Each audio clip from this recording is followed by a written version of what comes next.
Hey, what's up, guys? How you doing? It is me, Lasty here. Welcome today to a brand new episode of the FIFA 23 Ultimate Team Road to Glory. Happy Monday to you. Hope you have a great start to your week and, a great week in general, really. It is, episode number 278 today. We have one major thing we need to do, which is complete our games in the weekend league. So that we could get our red picks. All right, simple as that. If you enjoy, do me a favor, hit the thumbs up button. I'd absolutely love to see 1,000 to 2,000 likes, and of course, subscribe to the channel if you're new. I'm pretty sure, I can't exactly remember, but I'm pretty sure we changed the team at the very start of this episode. I think so. So this is how we were playing. We've done 5 games a weekend league, and we are 4-1. I think I was getting a little bit, not bored of Mane, but not getting too much out of him. So I think it was time for a slight change, unless this is the change that I've already made. Who knows? Who actually knows? Oh, no, it looks like we're bringing in Busquets and Alba. That's it. Because, we can do that. And I've taken Jarzinho comes back in. We put Vitinha left wing. There we go. And that's how the team's going to line up. Essentially, I was slightly missing out on Jarzinho. I think Rudiger needs someone up top who's not quite Mane, just someone slightly different, like Vitinha or Jarzinho would work just well there. So that's exactly what we've done. And we go on into one of 15 remaining games. Score with Jarzinho, proving that I am the greatest football manager here on Ultimate Team, bringing in a player who scores straight away. And then Mane, the super sub, ends up getting the ball. Well, it ends up sort of falling its way to Rudiger, who gets the goal to go 2-0 up. And look at the man run here. He just does run very, very well. And we can just cut inside. Oh, through the defender. Oh, it's just lovely. It truly is a beautiful goal. It's actually super sub Mane that ends up scoring it. That's not to say that Mane is rubbish or anything, that we've taken him out of the team. He is, of course, very good, but I was just getting so much more out of Rudiger that I thought maybe we could bring him on as a super sub later on. I don't know what my thought process was, but as well, getting Busquets in the team and Alba in the team, giving them a little run out, see how they can do. So into the next one then. We are 5-1. Next opponent's got a pretty good team. Your sort of standard team for this stage of the game. Upamecano dribbling like crazy. I mean, that is a man that is way over 6 feet tall. And he's just done that. And I think, I have to say, I absolutely love what they've done with shapeshifters and just giving all these big boys with hefty body types the ability to actually move by giving them crazy stats. I know that, let's, for example, take another French player that could play where Upamecano does, like Nkunku, right? Tots Nkunku. Infinitely more expensive, probably similar stats, but he's a smaller body type and can probably twist and turn even better. But you know what?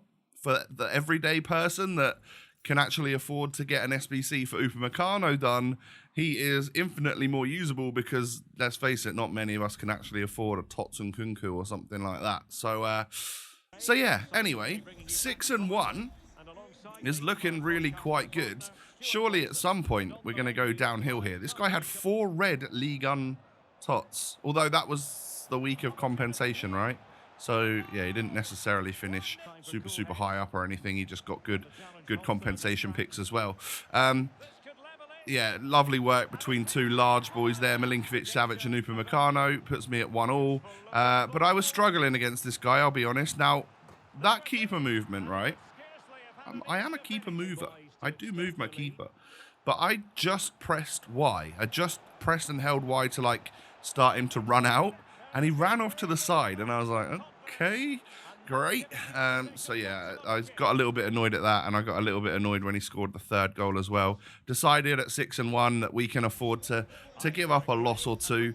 Now, there are 2 or 3 L's in this that I have removed just because we were already running out of, we were running over on time. I like these videos to be sort of 14 to 15 minutes, and watching me lose loads of games in, late June is just not that exciting, is it? So there are, some of my games are in here, but not absolutely every single one of them. I will try and keep you up to date with what my record is and stuff as we go.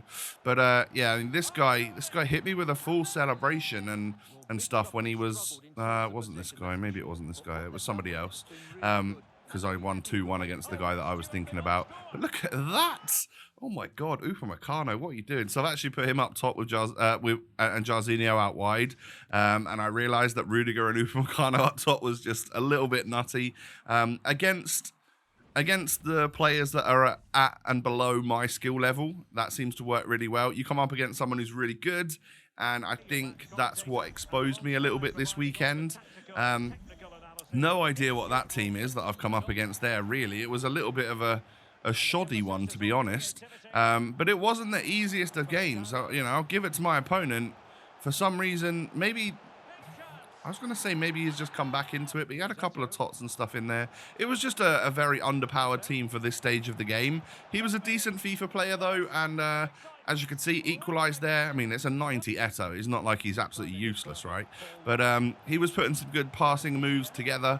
I just about got back into the lead on 36 minutes. Jarzinho getting the goal. And I'm pretty sure that was that, right? Was there more in the second half? Can't quite remember. Let's have a little look. Yeah, it must have been that, because we won 2-1. But GG's to him. I had most of possession, most of the shots, but he just did not let me get that third goal to sort of start pulling away. So yeah, not the easiest of games. And when you look at the squads on paper, you think I probably should have won that one about 5-0. Lovely goal by Upa to start things off. A little weak foot green time banger. Sometimes they go in. Sometimes I get my timings all wrong, and it just sort of p-rolls into the goalkeeper's hands. Unfortunately, this guy then equalises on the 56th minute with his Trophy Titans icon Torres, and a terrible parry out from the goalkeeper there, straight into the path of Mbappe. Ends up putting my opponent 2-1 up. I grafted and really tried to get back into this one, and he was just a little bit above my level, and I couldn't quite do it, which was really quite frustrating. So we lose that one, and I think there was also a few losses quite along the way. This was a really, really bad batch of games. I got stressed out majorly. Like 15 minutes in here, I'm 2-0 down. And I think he's paused for me to quit. So I need to shape up a little bit and get back into this game. A little green time chip shot from Rudiger there.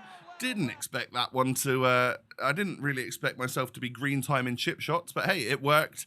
And it's 2-1 at half time. Looks like my opponent's pretty much bossing it though. I think this was the guy that was really cocky, like playing it around the back and trying to bait me out to like come to him and just like stand him with the ball in his defense and stuff. So it felt so good to go 2-2 and then 3-2 up. But yeah, he was obviously a fairly decent player at the end of the day, so he was able to get back into the game and stuff. And this one was always going to go the distance. But yeah, I just remember this guy being particularly cocky and just trying to wind me up, and I guess it was kind of working, but it really motivated me to win this game, I'll be honest. We get the 4-3 goal there. However, he runs straight down the other end and scores with Harry Kane. You still can't stop Harry Kane. He is an utter menace. He truly is. And this one goes to penalties. Final kick for each team. I save it. As you can see, we were 3-3. I save his final pen. If I could score this, I win. And I do with Sadio Mane. And I'm not going to lie, I pressed the gritty button. I don't think it actually worked, but I fully hope that he could possibly see me do the gritty there, although I don't think it is possible. But we get the dub. And I tell you what, that one was there was a few games which really ended with like 5 goals aside, or like 5-4, 4-3, that sort of thing, like high scoring matches. And it was beginning to properly stress me out. I wasn't having a good time. And considering I was 6-1, to get to, I mean, I'll tell you now exactly where we find ourselves. We find ourselves really cutting it close to potentially bottle 11 wins. That's how many L's I took like in a row. And it got my record back up to like, I think I was 8-7 at one point. So at that point, I'd obviously gone 2-6, which was obviously a pretty terrible run to be fair. We are 3-3 in this game. Tammy Abraham somehow defying the physics there and getting past the defenders to put me 4-3 up. However, this guy had a red Rafael Leao and he was monstrous. I could not defend against him. And yeah, I mean, as you can see there, 82nd minute, he's gone and got himself into the lead. However, I've got Tony Rudiger and he runs past everyone and just bangs it home. 88th minute, there's the 5-5, and that one takes me into extra time. I think I kind of deserve it as well with my XG versus his, but struggling to keep the ball against this one. So I think maybe a couple of substitutions happened in extra time at the break. Or maybe he changed something to really go for it, but it did not work for him whatsoever. The ball just kept dropping to me, and we were quite aggressive on our attack. And as you can see there, I actually end up getting like 3 goals in 13 minutes, and he ends up just dashboarding his game and quitting. So that gets me the victory, and I'm pretty sure we are down to the final game to get... I have 1 game remaining in order to get 11 wins. It was either going to finish 10-10 or I was going to get 11 wins. Or what do we end up doing then? So this is the team we have to face. A tough squad, not the toughest squad, but you know, hopefully we can beat it. I've ended up knocking a ball over and Jarzinho scored to put me 1-0 up after 4 minutes. Things are looking pretty good. Jarzinho was just a little bit too much for this guy. For some reason, that was, you know, you have some games where like Rudiger does all the work, Jarzinho does nothing. This, that, the other, and this time it was the boy from Brazil that ends up getting me my 2-0 victory, and I literally scraped 11 wins on the final game. From 6-1 to 10-9, that's quite the bottle from me. But luckily we didn't bottle the overall result, and we could end up getting ourselves our 11 win rewards.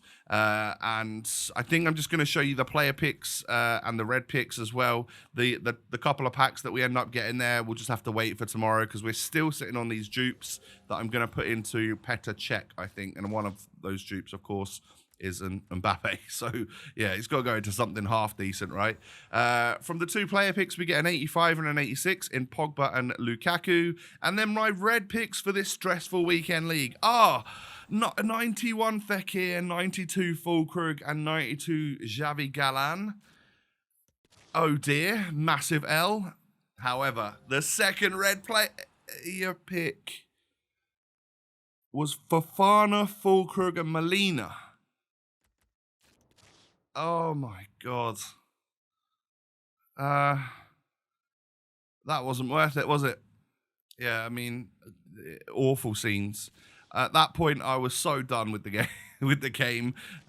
They'd just given me a couple of awful red picks, and I couldn't even open my other packs at the time because of my duplicate untradables.